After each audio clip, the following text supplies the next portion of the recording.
Hello, everyone. Welcome to the Simply Trade and News Roundup. My name is Annik. I'll be your host today, and I'm kicking off our special Halloweek series. I'm thrilled to have Donna Mullins in the studio today on October 27th. Incidentally, we are at ICPA today, and incidentally, it's my birthday and also my favorite number. So this shall be a very spooky episode. So let me just go. Donna is a distinguished leader in logistics and international trade community. I met her first time at the NCBFA conference, which I was very lucky to attend. She's currently a vice president at Kale Info Solutions with over 34 years experience. Let me know if that's correct. She's seen it all, really. And smooth shipments is a story that might just keep the average importer up at night because that's what we're going to talk about today. She's a specialist in air cargo and she seems to love it. And we're going to talk all about it today. I don't think I've talked about it much on the podcast, but here we are for Halloweek. And unfortunately, we have well, I don't know, maybe a little bit of horror stories. So if you're scared, maybe exit now. Just kidding. Stay on. But thanks so much for joining us, Donna. Thank you for having me and happy birthday to you. Well, if you're not watching, which not sure if the video won't be up today, but Donna has a little skeleton dog, and she just shared that with us. Very freaky. So if you're watching, I hope you didn't get too scared. But again, Donna, before we get into really the nitty gritty of things, could you tell our listeners a little bit about your journey and logistics and what drew you into this field? Well, I'll start with what drew me into this field, and I say this to everyone. My Aunt Janet. Janet Jenkins, who is well known also in the industry, had 27 years with DHL, just recently retired. She worked for an importer of record, and I started working with her at an importer of record right out of high school. So this is the only industry I have ever worked in. I started right out of high school working for an importer. I then went to work for our customs broker, worked in the customs brokerage area for many, many years. I worked my way up through various different managerial positions, and then finally owned my own company called Alpha Sun International. I owned that company for about 10 years, and then I sold it to CB International. From there, I started Mullins International, a compliance training and consulting firm. And that was where I was introduced to Kale Info Solutions. So I've been with Kale now for a little over 5 years. I was their senior consultant for 2 years prior to joining the firm. And what we do is we do software for the logistics, specifically the land side of the logistics move of cargo. We know that there's an awful lot of companies out there that do fabulous SaaS work for communication directly with customs. And what we do is we help to facilitate the movement of cargo through data exchange and electronic notifications. Yeah, you've probably seen it all. Now, given the spirit of Halloween, we wanted to get into some real trade stories, things that might not be going so well in the trade industry, might be a little bit of horror. And you've shared some white papers and government reports with us that have some pitfalls in our industry, if I want to say that. From your perspective, why is it so important for the industry to look at the cargo part of it? There's so many areas. Why has the cargo area been so neglected in this industry, you think? Right. And let me just say, overall, the cargo area has not been neglected. It is the Okay, air cargo area. air cargo. You will see many, many times um, grants and infrastructure funding for ocean ports, for rail yards, and for, of course, the highways and things of that nature. Very seldom do you ever see dedicated funding to air cargo. Now, there's funding that is shared to the airports, and those airports choose how to use the funding. Very seldom, again, does that does that funding get dedicated directly to air cargo. So what the NCBFAA and the AFA, we love acronyms in this business, right? So National Customs Brokers and Forwarders Association Yeah. and Air Forwarders Association. I am very honored and fortunate enough to chair a committee on each of those. I am the Air Freight Subcommittee Chair at the NCBFAA, and I am the Airport Congestion Committee Chair at the AFA. So we banded together as the two associations, realizing that there were tremendous struggles within the air cargo area. Some of those being tremendous delays, long delays for wait times for getting the cargo picked up. We heard horror stories that truckers were waiting sometimes 8 hours. This was before the pandemic. Sometimes 8 hours to get serviced at a cargo facility, air cargo facility. During the pandemic, we heard that they were waiting days to pick up cargo. So the Air Cargo Airport Congestion Committee was actually born in 2020, right during the pandemic. And that was when we were able to really take a look at how important air cargo was to survival. Okay. Yeah. So what the NCBFAA did was we took a committee of the NCBFAA and AFA. We took a committee of 33 individuals from all sectors of the air cargo facility: airports, airlines, truckers, forwarders, brokers, even consultants and software companies such as ours. And we got together and we did a survey. We found out through the survey that there were 5 areas where the stakeholder community felt like that there were deficiencies within the air cargo atmosphere. First, and I will name these in order: technology and automation, service standards, airport facilities and infrastructure, staffing and hours of operation, and regulatory agencies and paperwork. I think the first thought that goes into my mind is people are trying to find a job. Is there understaffing at those places?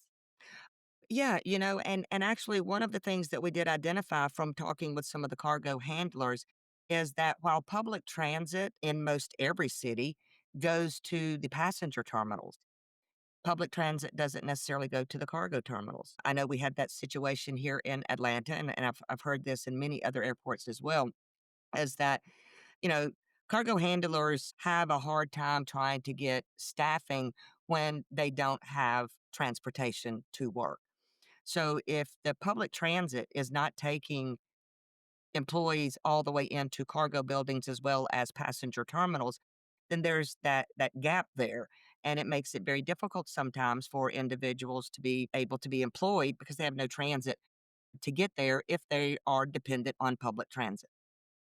Wow. Okay, that's an interesting thought. So there's even more jobs or like, opportunity to make that happen. What about technology? So I know technology and automation has been a huge trend in the logistics industry. Now, how does that affect air cargo? Is there any such thing as automation in that in that area or technology like AI?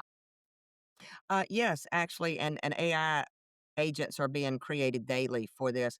What we identified is that not all links within the air cargo supply chain are non automated. So, for example, the airlines, they're extremely automated. You can do tracking, automated bookings, things of that nature. The customs brokers and freight forwarders, they're extremely automated. I tell this all the time. I remember, and I tell my age, back when William Von Raab was the customs commissioner, and he pounded his fist on a desk one day at a convention and told us, automate or perish. Thus, we all work in the ACE environment, which is a single platform for the exchange of data for the release of goods to move in and out of the country. Most all government agencies work within that single platform. Where we found lack of automation really was within the ground handling and the trucking environment.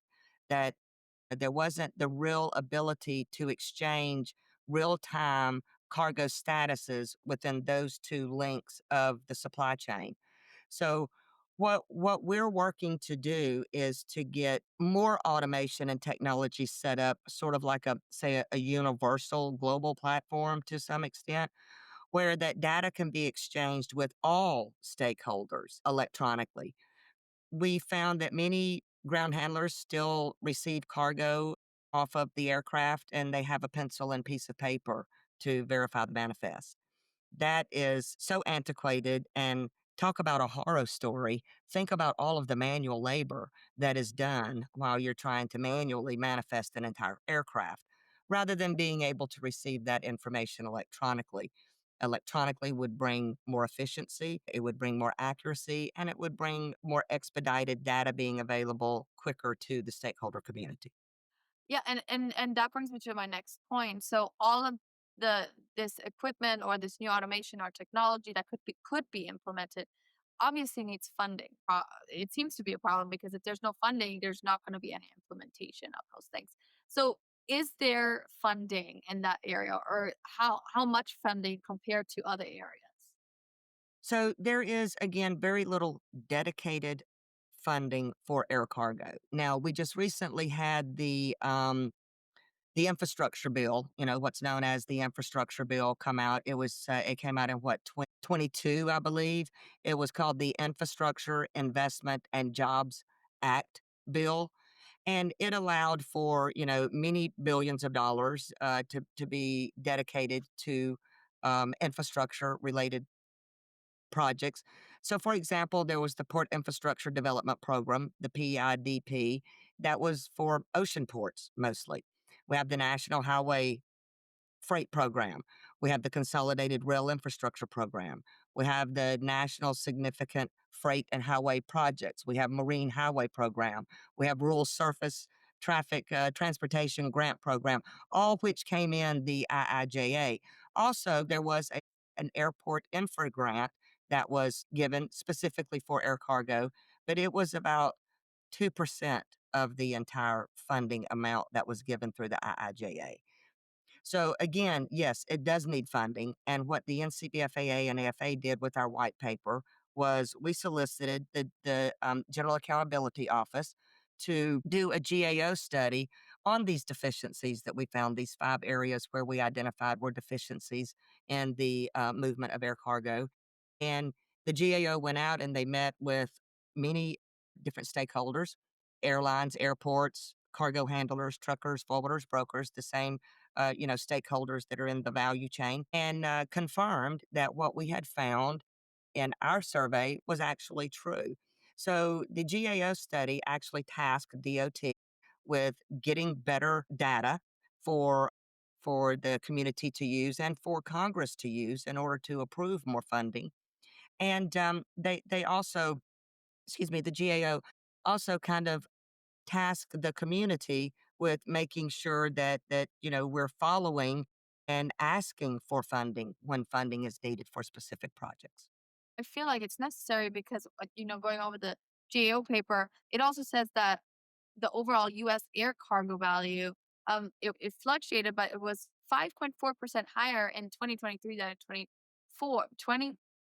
So meaning the volume increased by so much, and it seems like we're stagnant on our technology, and nothing is really evolving in the air cargo industry to where we would need it. Because if volume is increasing, you obviously need to make a more efficient job out of the work that's being done. Absolutely. And while air cargo represents maybe about 5% of cargo that moves volumetrically, value wise, it's 35% of the amount of cargo that moves, whether it moves by rail, ocean, air, or truck. So 35% of the value, because air cargo moves very valuable and time sensitive cargo. Let's talk about the pandemic when we had vaccines coming in, when we had Yeah. PPE coming in, when we had all of those things that were vital to our survival. And it was taking forever for that cargo to be disseminated out into the communities for use. So, while fortunately many of the airlines were able to maintain temperature control for some of those pharma goods coming in, having them sit around for 3 or 4 days was extremely inefficient.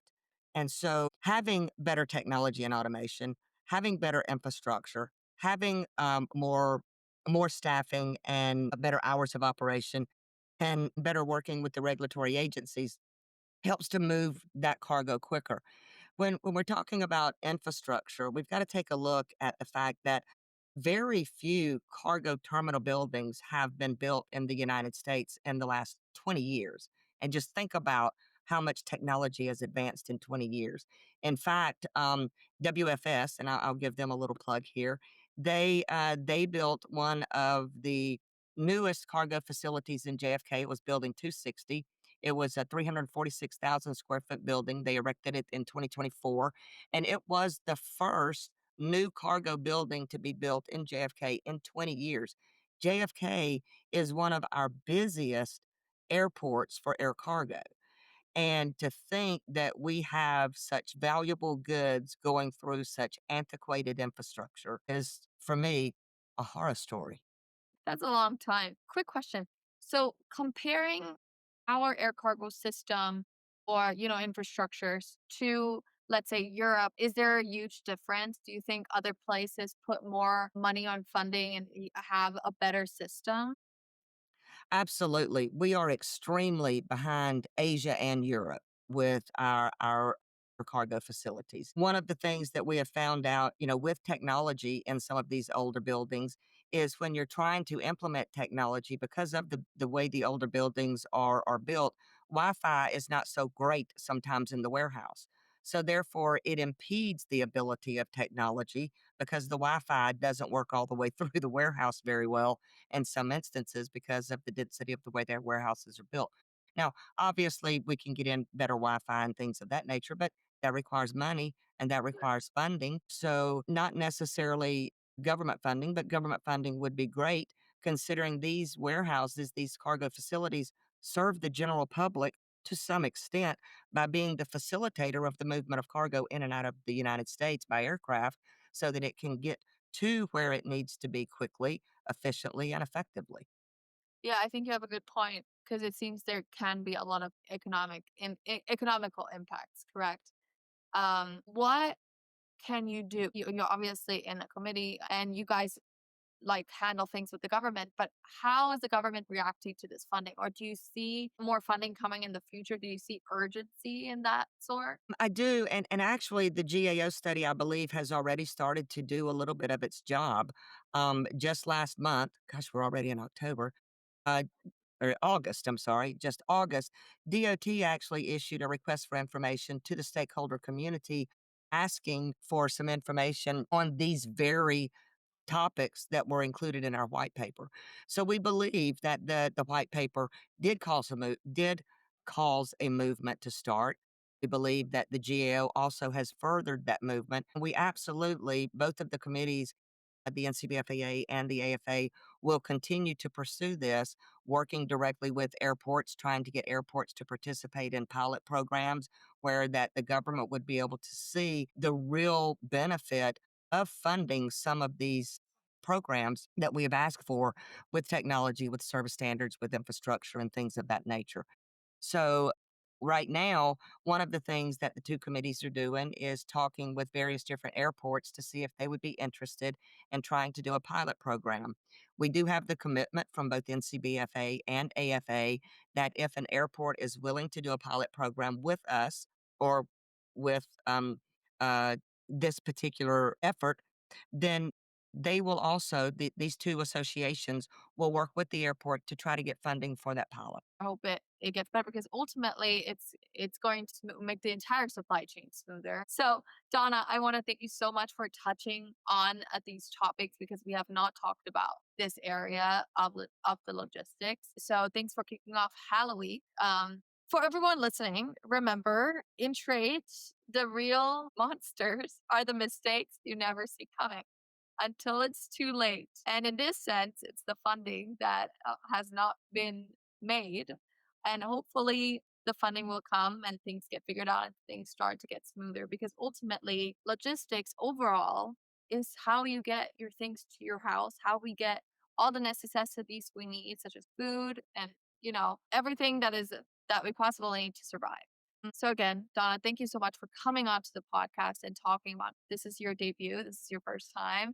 And we're so thankful. Maybe next time we can talk about a different topics because I know you're in different areas of the industry. So thank you so much. And, again, we're kicking off Halloween. We're currently at ICPA doing lots of interviews and connecting with new individuals. So hopefully you get to see that on our LinkedIn.